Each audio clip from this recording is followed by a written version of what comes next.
나이 들고 보니 사는 모습이 다 거기서 거기인 것 같으면서도 또 분명히 차이는 있는 것 같아서 많은 생각이 들더라고요. 이건 일하면서 만난 사이라던가 그냥 주변 지인들 간의 관계라고 해도 해당이 되지만 어릴 적부터 알았던 친구들 사이에서도 꽤 눈에 띄게 보이는 것 같아요. 가끔 난 그 안에서 어느 쪽에 속하는 건지 궁금할 때도 있습니다. 저도 어릴 때는 친구 관계가 제법 왕성했던 사람이에요. 물론 학교를 다닐 때에는 단짝 아니면 무리를 지어 다니면서 우르르 돌아다닐 때도 있었는데요. 저는 많은 숫자보다는 몇 명에게 의지해서 거기에서 관계를 만들어가는 쪽에 익숙했어요. 고등학교 때 만난 친구가 있는데 이 친구랑 꽤 오랜 시간 좋은 사이를 유지했어요. 저에게 있어 유독 잊을 수 없었던 친구이기도 했는데 우리는 집이 가깝다 보니 툭하면 서로의 집에 가서 밥을 먹고 놀기도 했었죠. 저희 부모님은 늘 바쁘셨었고 경제적으로도 그다지 형편이 좋지 않았는데요. 외동아들인 저는 그냥 늘 집에서 혼자 밥을 대충 먹고 시간을 보낼 때가 많았어요. 그런데 이 친구를 만나고 나니 집도 가깝고 늘 가족이 모여서 밥 먹는 분위기라서 자꾸 놀러 가고 싶더라고요. 몇 번 저희 집에 놀러 와서 같이 라면도 끓여 먹던 친구는 저보고 자기네 집 또 가자고 하더군요. 영수야, 우리 집 가서 밥 먹자. 엄마가 또 데려오래. 사실 이때는 남의 집 놀러 가는 게 제일 재미있을 나이잖아요. 그런 게 기대도 됐고 무엇보다도 저는 집밥이 너무 먹고 싶었어요. 저희 부모님은 늘 바쁘시다 보니 밥을 거의 못 챙겨주셨고 함께 먹는 시간도 없었고 용돈만 얼마 주셨거든요. 찬장에는 늘 종류별로 라면이 가득 채워져 있었고 제가 먹을 만한 간단한 반찬으로 김치나 햄 정도만 넣어두셨어요. 물론 밥도 있었지만 이렇게 늘 돌아가면서 먹는 것도 하루 이틀이잖아요. 밥도 물리고 다 지겹고 귀찮고 예민한 나이를 넘어 중요한 시기가 되다 보니 저도 이때 만사 짜증나고 부모님과의 사이도 썩 좋지 않을 때였는데요. 그럴 때 괜히 남의 집 분위기를 한번 경험하고 나니 그 맛을 보고 싶더라고요. 그래서 이때 공부를 한다는 핑계를 삼아 친구 집에 놀러 가게 된 것이었어요. 이 친구 이름이 민철인데 우리 집과 아주 가까운 조그만 연립주택에 살고 있었는데요. 가보니 집 크기나 구조도 거의 비슷한데 그 집 분위기는 정말 너무나 다르더군요. 학교 끝나고 집에 들어가자마자 바로 엄마가 맞아주시는 풍경하며 우리를 보자마자 바로 손 씻고 와라 밥 먹자 하시는데 이게 저는 좀 뭉클했어요. 저희 부모님은 너무 바쁘시다 보니 늘 저녁에 제가 잠들고 나서야 들어오셨고 밥은 당연히 밖에서 해결하신 상태였거든요. 생각해보니 이 무렵 저는 밥에 꽤 집착했던 것 같아 보이는데요. 식욕도 왕성하고 잘 먹을 때인데 물론 부모님이 굶게 하신 건 아니지만 대체로 썩 맛없고 너무 일률적인 라면이나 밥, 김치, 햄만 집에 있다 보니 다 질리고 싫어서 그랬나 봐요. 물론 용돈을 주시면서 분식점이나 어디 가서 사 먹으라고 하시기도 했지만 어디까지나 집 밖에서 먹을 수 있는 거잖아요. 그래서 그런지 이때 친구네 어머니가 챙겨주신 밥이 너무 맛있게 느껴지더라고요. 얼른 손을 씻고 오라고 하셔서 가서 앉았는데 이날만 간 게 아니라 몇 번 갈 때마다 메뉴가 달라지긴 했지만 진짜 항상 정성껏 차려주셨어요. 잘 먹는다며 밥도 금세 또 떠다 주시고 김치찌개랑 같이 먹을 계란 후라이도 또 새로 해주시더라고요. 친구는 저보고 너 이렇게 많이 잘 먹는지 몰랐다고 놀라기도 했는데 그때 친구네 집밥이 너무 맛있게 느껴지긴 했어요. 민철이네 어머니는 이날 김치찌개를 해주셨는데 돼지고기를 아주 듬뿍 넣어서 두부와 양파, 파까지 왕창 넣고 끓여주셨거든요. 거기다가 반찬이 별거 없다고 하시긴 했지만 금세 무쳐냈다는 깻잎 나물이며 1인당 하나씩 주신 달걀 후라이 그리고 달걀을 몇 개씩 삶아내서 한 번에 왕창 만드신 장조림까지 맛이 없는 게 없었어요. 이날 정말 거짓말 안 하고 거의 밥 3공기는 비웠는데요. 저도 스스로 놀랄 지경이었고 일어날 수 없을 정도로 배가 너무 불러서 잠깐 앉아 있었답니다. 뭘 이렇게 맛있게 잘 먹냐? 너 우리 집 아들 해야겠다고 엄마가 엄청 좋아하시는데? 괜히 저도 머쓱해서 머리를 만지작거렸던 것도 기억나고요. 그렇게 잘 먹고 친구 방에 들어가서 놀면서 별말 안 했지만 그 공간이 왜 이렇게 편하게 느껴졌는지 모르겠어요. 그러고 집으로 돌아와 텅 비어 있고 인기척 없는 느낌을 받으면 또 그렇게 처지더라고요. 그리고 이후 우리는 각자 대학을 다른 곳으로 가게 되었기에 조금 멀어지긴 했지만 그래도 종종 학교 다니는 중에 만나서 시간을 보내기도 하고 여지없이 또 민철이네에 가서 밥을 먹고 오기도 했어요. 그러다 이제 저희 부모님 사정으로 이사를 가게 되는 바람에 완전히 멀어지게 된 거죠. 저도 제대하고 시간이 좀 지났고 취업 준비를 하고 있었어요. 그런데 이쯤 만나던 여자친구가 무척 저와 결혼을 하고 싶어 했어요. 저는 이전에도 연애를 몇 번 하긴 했지만 크게 관심이 없었고 나중에도 꼭 결혼이라는 걸 해야 할지 판단이 서지 않았는데 이때 여자친구는 엄청나게 적극적이었어요. 저보다 한 살 어렸는데 왜 그렇게 결혼을 강요했는지 몰라요. 나 얼른 오빠랑 결혼해서 아기도 낳고 함께 살고 싶어. 우리 집에서도 오빠 데려와 보라고 아주 난리야. 그냥 가서 얼굴만 비추고 오면 안 돼? 저도 당시 여자친구가 싫지 않고 좋았기 때문에 이때 그냥 못 이기는 척 따라가서 밥도 얻어먹고 오긴 했는데요. 그때 아버님께서 꽤 저에게 관심을 보이더라고요. 뭐 딸이 좋아하는 남자친구라고 하니 어떤지 좀 보려고 부르셨던 것 같아요. 그런데 대뜸 대학은 어딜 나왔고 뭘 전공했냐고 물어보시더라고요. 그리고 앞으로 뭘 할 계획인지도 물어보시고요. 그러고 보면 이때 이 질문이 썩 반갑지 않으면서도 새삼 스스로 생각해보게 된 계기이긴 했어요. 저는 경제 관련된 공부를 하긴 했지만 그렇다고 그쪽으로 막 적극적으로 나가고 싶지도 않았고 아직 다른 준비가 안 되어 있는데 부모님은 계속 직장 취업 얘기를 하고 계시고 여자친구는 결혼 얘기를 하고 있으니 아주 난감한 상황이었거든요. 솔직히 꽤 스트레스가 컸어요. 부모님이 말하는 취업과 여자친구가 말하는 결혼이 동시에 맞물릴 수가 없는데 양쪽에서 자꾸 얘기를 해야 되니까요. 나름 저는 이런 부분에 대해 그냥 솔직하게 말했고 이런 것에 대해 허울 좋게 말해봐야 의미가 없을 것 같아 느낀 대로 쭉 말씀드렸는데요. 어제 여자친구의 아버님은 좀 다른 표정으로 얘기를 듣고 계시더라고요. 그러면서 둘이 만나는 건 좋은데 결혼은 아직 이른 것 같다고 정리하셨어요. 이 말씀에 여자친구는 단번에 얼굴이 굳어지면서 아버님께 화를 내더라고요. 하지만 저는 약간 안도감이 들었습니다. 제가 하고 싶던 얘기를 아버님이 먼저 꺼내셔서 거절하다시피 하셨고 제 입장에서는 나름의 출구가 생겼으니까요. 이후론 아무리 여자친구가 결혼을 얘기해도 아버님이 반대하시는데 어떡하냐고 말하면 될 것 같았죠. 그런데 아버님의 말은 끊기지 않은 채 계속 이어졌는데 듣고 너무 놀라서 잘못 들은 줄 알고 계속 눈을 크게 뜨게 되었어요. 자네, 우리 회사에서 일해보지 않겠나? 그냥 아르바이트식으로 말이야. 처음에는 취업을 준비하고 있는 학생한테 대뜸 아르바이트라니, 그리고 딸의 남자친구인 저에게 이런 얘기를 하셨다니 여러모로 이해도 안 되고 무슨 의도가 있는 건지 모르겠더라고요. 안 그래도 불편해 죽겠는데 무슨 본인 회사에 와서 아르바이트를 하라고 하시는 건지. 여자친구 집에 좀 사는 것 같긴 했지만 그렇다고 덕볼 생각도 전혀 없는데 안 내키더라고요. 제 표정을 읽으셨는지 대강 거기서 무슨 일을 해야 하는지 말씀해 주시는데 그게 또 썩 나쁘지만은 않게 보였어요. 저는 은근 요리를 좋아했는데 여자친구 아버님은 요식업 관련된 사업을 하고 계셨더라고요. 물론 저는 전문적인 요리는 못하는 사람이었지만 맛있는 걸 먹고 구분할 줄은 알아요. 그리고 경제 쪽 관련해서 나름 공부를 하다 보니 마케팅이나 이런 쪽으로 이어지면서 관심을 갖게 되긴 했는데요. 마침 그런 쪽 일을 하시는데 마케팅 쪽으로 자료 조사가 필요하다고 하시는 거예요.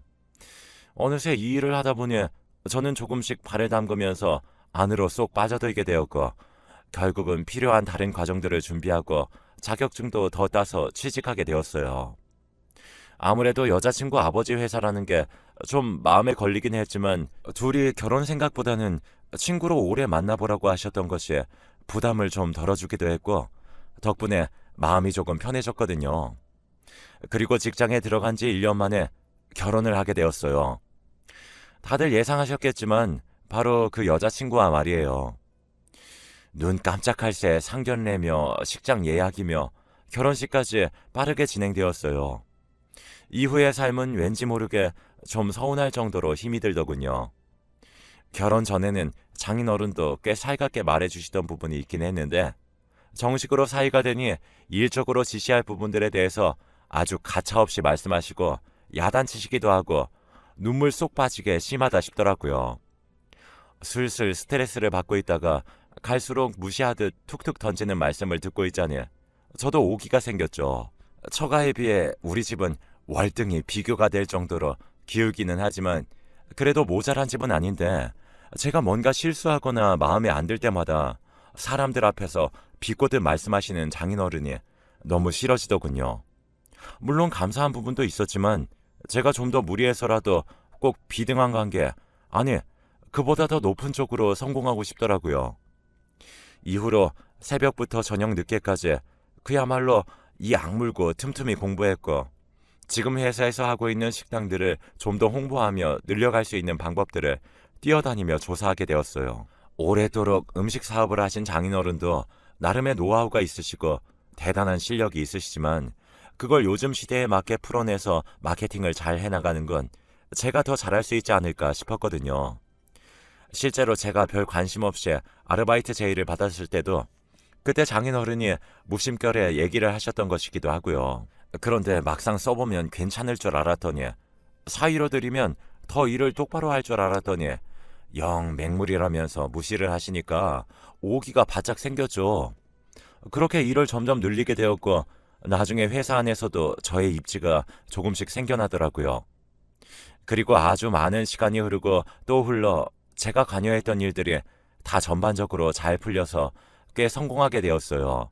그제서야 장인어른의 끊이지 않던 볼멘 소리에 불평들이 더 이상 제게 안 들리게 되더군요. 하지만 그렇게 바쁘게 사는 동안 아내에게 썩 잘해주지 못했고 내 가정을 무턱대고 꾸려놓고 제대로 챙기지 못한 것 같아 그에 대한 후회도 있었어요. 이런 복합적인 감정, 후회들이 밀려와 왜 내 인생은 뭔가 자꾸 누가 정해놓은 것에 끌려가듯 가는 걸까 회의도 들더군요. 그러던 차에 저는 저의 이 공허한 마음으로 뭔가가 대뜸 쏙 들어오는 경험을 하게 되었습니다. 그날도 제가 여기저기 시차를 나가서 좀 알아보다가 출출해서 근처 식당에 들어가서 식당을 하게 되었어요. 어쩌다 보니 점심시간을 훌쩍 넘겨버린지라 얼른 허기를 채울 수 있는 곳이면 좋겠다는 생각으로 들어갔는데요. 평소 한식을 좋아하는 편이라 바로 앞쪽에 웬 작은 국수집이 있어서 들어가게 되었죠. 앉아서 메뉴판을 살펴보고 있는데 나와서 주문받는 사람이 얼굴이 왠지 모르게 낯이 익더군요. 괜히 저도 힐끔 약간 보게 되다가 거의 국물을 다 들이킬 쯤에 확신이 왔어요. 아무리 봐도 제가 아는 얼굴이 맞았고 그쪽도 저를 보는 게 뭔가 알아챈 듯한 느낌이더라고요. 그런데 혹시 몰라서 잠깐 멈춰 있었는데 다행히 그쪽이 먼저 와서 말을 걸었어요. 저 혹시 김영수 씨 아닌가요? 땡땡동 땡땡고등학교 다녔던. 역시나 맞았어요. 제가 생각했던 민철이가 맞았던 겁니다. 저는 얼른 입을 닫고 일어서서 손을 내밀고 악수를 했고 왠지 어색하면서도 반가워서 어쩔 줄을 몰랐어요. 맞다고, 내가 맞다고 몇 번이나 얘기하면서 그 손을 계속 맞잡고 둘이 그렇게 서 있기만 했는데요. 잠깐 얘기할 시간이 있냐고 물어봤는데 안쪽에서 사장인 듯한 사람의 표정에 썩 좋지만은 않은 거예요. 왠지 눈치가 보여서 연락처만 받고 그대로 돌아오게 되었는데 나오면서도 자꾸 가게 쪽으로 시선이 가더군요.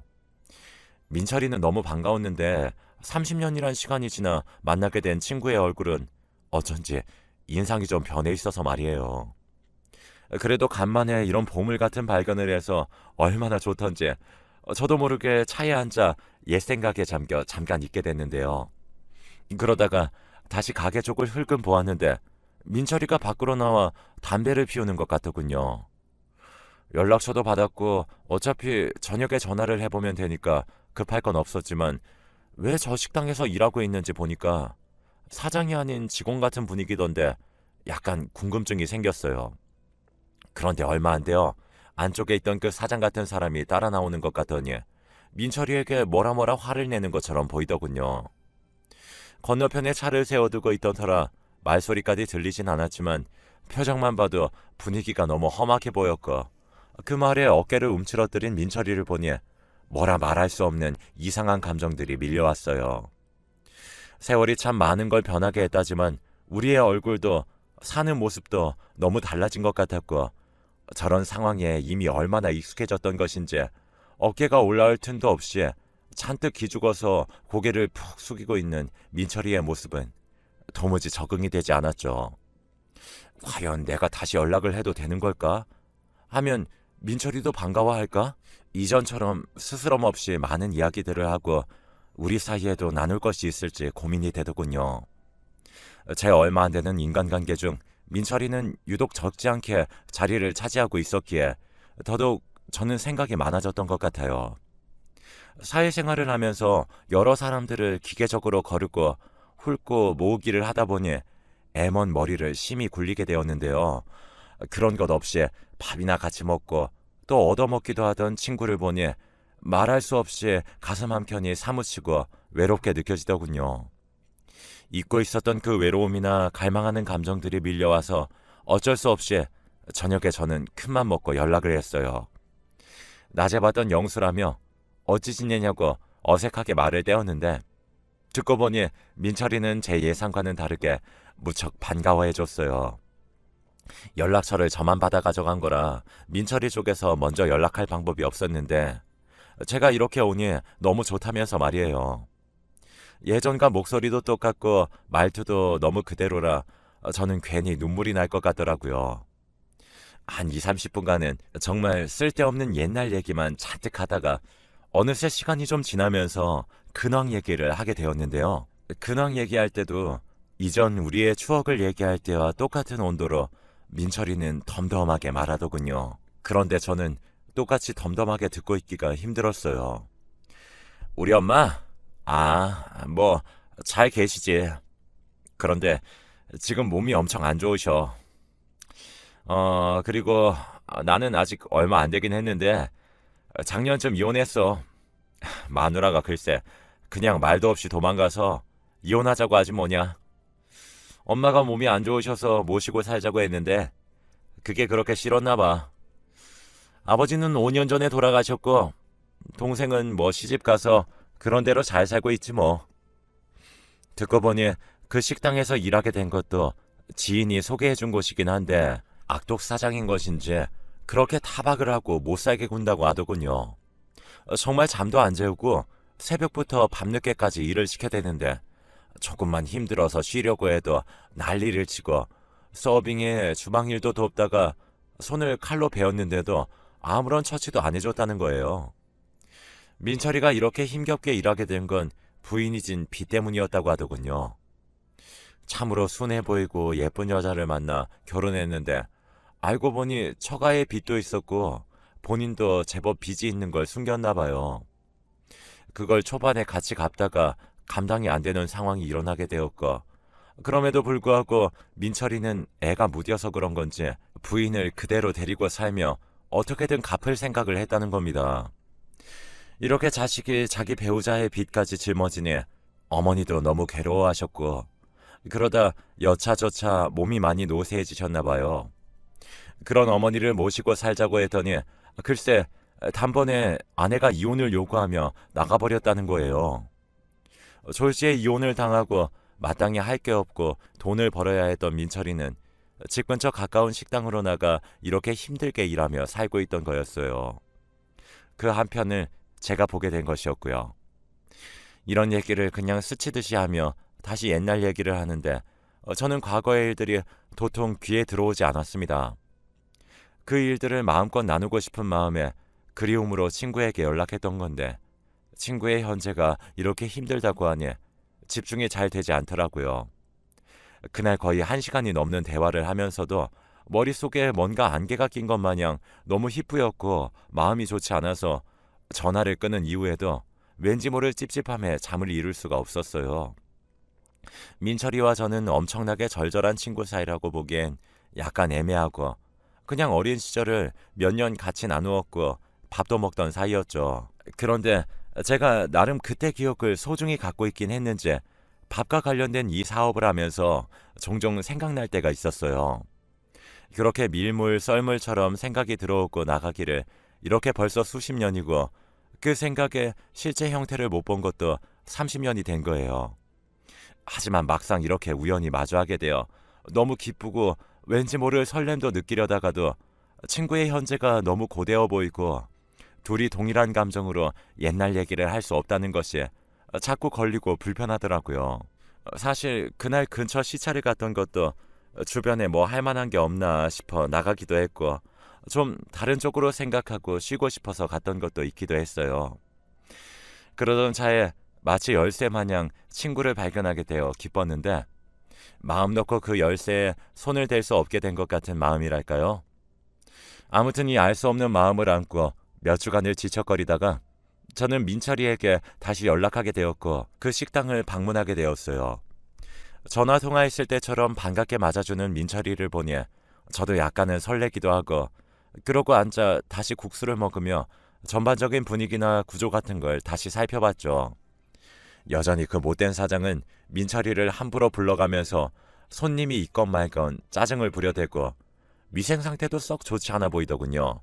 그냥 그렇게 먹고 말없이 일어나기를 이후로 두어 번 더 하며 지켜보던 중 저는 나름대로 큰 결심을 하게 되었어요. 그리고 그걸 쭉 진행하게 되었습니다.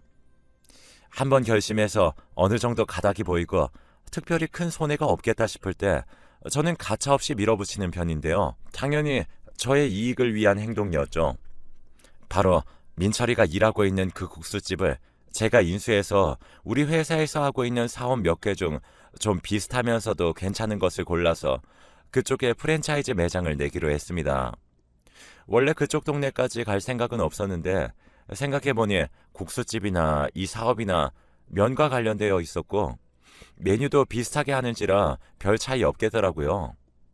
되려 이렇다 싶은 대단한 맛집이 없는 곳에 이렇게 무난한 맛의 매장을 내서 하는 것도 적당히 좋은 흐름이 될 것 같기도 했고요. 잘 되면 건너 또 매장을 내도 되니까 안 되면 그건 또 그때 가서 생각하지 하는 마음으로 일을 벌리게 되었죠. 여전히 이 얘기를 듣고 어찌해야 할지 몰라 당황스러워하던 민철이에게 저는 차분하게 자리를 잡고 설명했어요.